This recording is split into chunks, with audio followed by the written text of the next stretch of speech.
दिल्लीतील ऐतिहासिक जंतर मंतरवरून एक अत्यंत खळबळजनक आणि धक्कादायक बातमी समोर आली आहे. काही दिवसांपूर्वी नीट पेपर फुटीच्या विरोधात चलो संसद आणि सीजेपीच्या आंदोलनादरम्यान प्रचंड गोंधळ झाला. पण आता या आंदोलनाबाबत दिल्ली पोलिसांच्या तपासातून असा खुलासा झालाय ज्यानं संपूर्ण देशाचं लक्ष वेधून घेतलंय.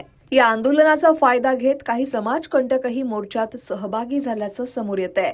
कॉकरोच जनता पार्टीच्या आंदोलनस्थळी आणि त्याच्या आसपास हजर असणाऱ्या 2873 आंदोलकांची चौकशी झाली, ज्यात 980हून अधिक जणांवर गुन्हेगारी खटले दाखल असल्याचे रेकॉर्ड सापडलाय.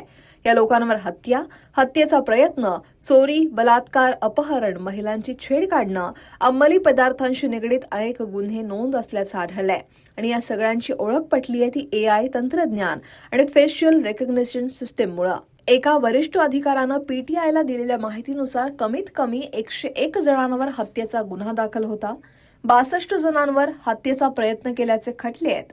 284 जणांवर चोरी, 229 जणांवर बेकायदा शस्त्र बाळगल्याचा गुन्हा, 135 जण हाणामारी, 19 जण अपहरणाशी तर 67 जण नार्कोटिक्स, ड्रग्ज अँड सायकोट्रोपिक सबस्टन्सेस या कायद्याअंतर्गत नोंदवलेल्या प्रकरणांशी संबंधित होते.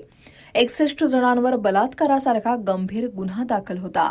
25 जणांवर महिलांची छेड काढल्याचे खटले दाखल आहेत, तर 6 लैंगिक गुन्हे पॉक्सो अंतर्गतचे आहेत. दिल्लीत चलो संसद मोर्चावेळी काही ठिकाणी हिंसक आंदोलन झालं. यात 65हून अधिक आंदोलक आणि 200हून अधिक पोलीस कर्मचारी जखमी सुद्धा झाले आहेत.